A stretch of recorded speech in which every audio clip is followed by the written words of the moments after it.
dumbing yourself down to stay with, or keep a man is not the move. If you find yourself in a relationship or repeated relationship patterns where the men you have dated were attracted to you because of your attributes and your character and all the things that you bring to the table, but then the relationship falls apart because of all the things that you bring to the table, then we got something in common. Today I decided to get up early because I wanted to take a ride to go to these natural mineral springs and get some water, and it's about 2 hours away. It's about a 2-hour drive, and it's just such a peaceful drive. I really look forward to it. This is only my second time doing it, but it's so peaceful, and I just turn my radio off and I just sit in the quiet and I talk to God, or I just reflect on things. And one of the things that keeps coming up, that keeps resonating within me, is this past relationship that just ended a couple of months ago.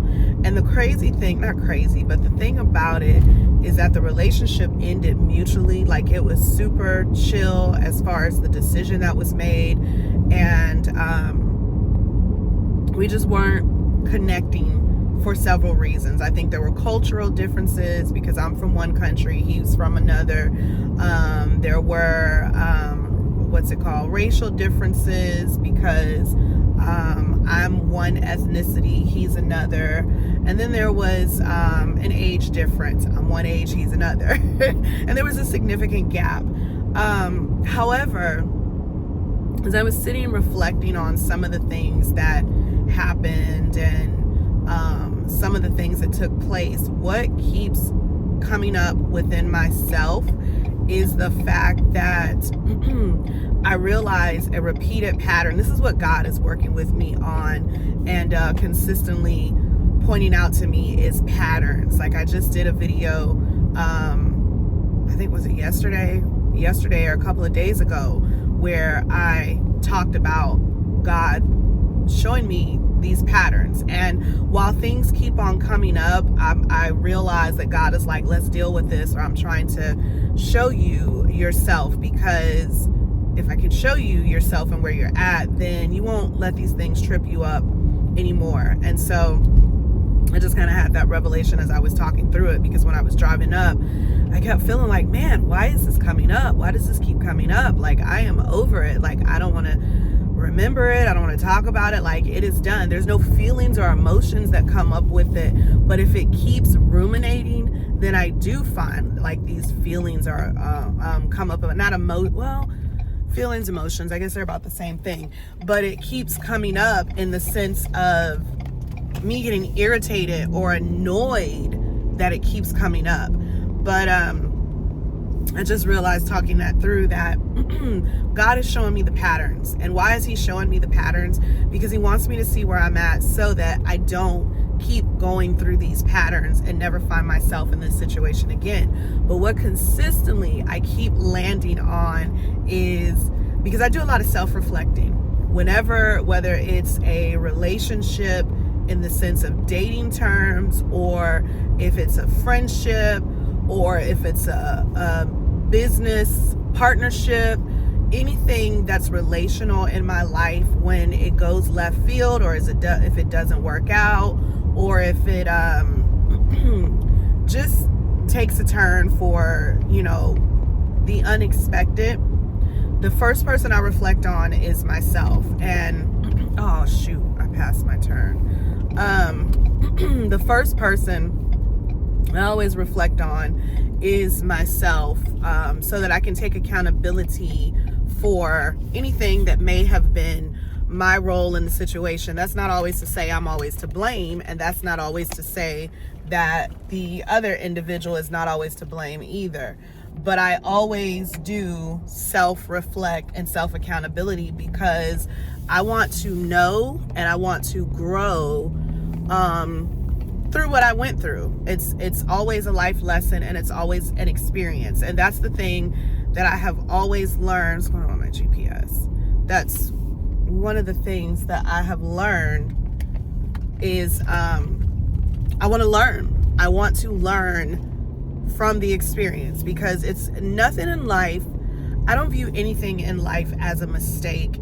The only time it's a mistake is when we keep on repeating the same pattern. Thank you, God. What are you saying? The only time I personally consider it a mistake is if I don't learn the lesson or a lesson or many lessons from it, and then it comes back up again, and then you essentially fail the test because you keep doing the same things over. Wow, this is like me getting checked, and I'm on camera getting checked because I'm sharing with you what I'm learning. But here's what I've learned. What I have finally learned to look at is just what I opened up with. The type of men that I have dated in my life, and it's not been like a bajillion. So I would say, in like the last 10 years, I've solidly dated 3 guys, solidly. And then, well, 4 if you throw in my marriage. But looking at those patterns, the men that I dated, and this is no put down to them, this is all talking about me. I recognize that the men that are attracted to me, they're attracted to me for my brilliance. They're attracted to me for the way that I can articulate myself. And I don't even mean just speaking, the way that I can think. A lot of times people can't articulate what they're thinking in their life and putting their hands to things. And they're attracted to my business acumen. They're attracted to how I carry myself. There, of course, the looks and all of that. Men are visual creatures. That's what they're attracted to. But I'm getting to the root of something. They're attracted to that I am a go-getter, that I am forward-thinking, that I am, there's a word that I'm trying to think of right now. Aggressive is not the word, but then, now follow me on this. Aggressive is not the word. I can't think of it. It's more of a positive sense. But when things go left field, or they can't keep up, or they begin to get intimidated or frustrated by the fact that I can hold my own or speak up, or call them out on something, or communicate myself effectively, then I'm aggressive. Then it become all the positive attributes about who I am begin to be flipped and be seen as negative. Whereas in the beginning, they're attracted to me because, oh, you're an effective communicator. Maybe that's not the words they say, but they're drawn to, you can talk, you can hold a conversation, and then me, and holding that conversation and being very wise and very smart. And I used to be really shocked with the amount of men that would say, just you being able to hold a conversation is so foreign. I'm like, everybody can, but apparently everybody can. These dating streets are hard for the men, just as hard for the men as they are for us out here, ladies. So do better. But all of those things. So when I continue to be who I am, and I'm not this super, I don't want to say this wrong, submissive, because I do believe, like in marriage, I do believe what the Bible says about wives be submissive. But if you're my boyfriend, I'm not your wife. So, but that's a whole, but I got off the beaten path. Sometimes submission is used inappropriately. And when they see that they can't put me under their thumb, or I'm not just going to go for the okie doke, or anything just doesn't fly with me, or I'm going to challenge you in your thinking, or question your actions, or tell you you're not being who you said you were, then all those positive attributes about me all of a sudden are flipped. And it's like, you talk too much, I can't think of things right now, but it's just all these negative things. You follow me where I'm going. So I am just realizing, the long story short of this is, and I remember an associate of mine saying, we're living this soft life, this is what you have to do to live the soft life, and basically saying you have to play the role and you have to essentially dumb yourself down so that these men can lead. And I'm not subscribing to that. I'm not. I tried, and it's uncomfortable, and it's not who I am. And if I can't be who I am, then it's not gonna work. It's not gonna work, and that's just not gonna work. And actually, I don't even know that I tried, because I remember telling him, like, this is who I am, and he was like, I like who you are. But when it doesn't work for them, then they don't like who you are. So what am I saying? I know personally for me, I have arrived to the conclusion that two things. One, I will be completely content being alone and by myself until, or if, meaning it may not happen or it may, if the Lord sends the man that who truly does have the emotional intelligence and character and integrity to love all of me for exactly who God created me to be. I'm Takiya for a reason. Everything about me, cows, oh my gosh, baby cows.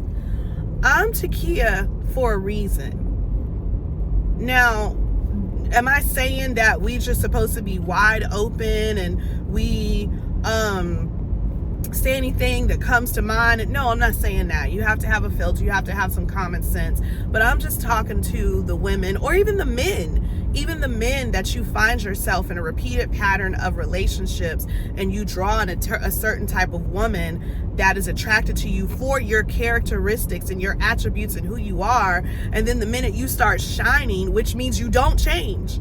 Here's the thing. If you are who you are, you didn't change. You did not change you.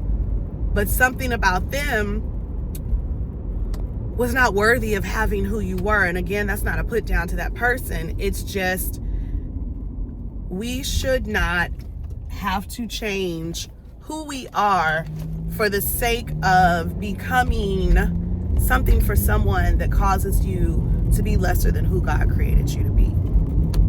That's it.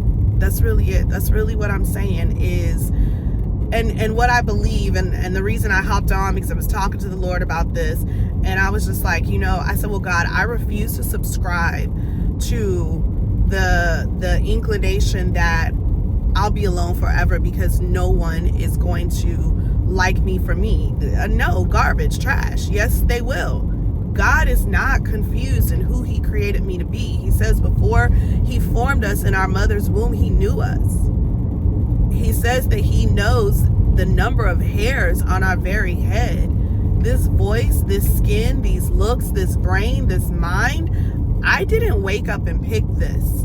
He fearfully and wonderfully knitted me together. He fearfully and wonderfully knitted you together. He's not confused. He didn't make a mistake. And so I will sit tight and I will wait for the one that God fearfully and wonderfully knitted together and built him just for me, because everything that's in me is just right to fit together with everything that's in him. Y'all feel me? If this resonated with you, hit that like button, hit that subscribe button, follow me for more of these talks and this journey, and let's continue to keep it real and raw in this healing faith healing and purpose journey. All right, talk to you soon. Bye.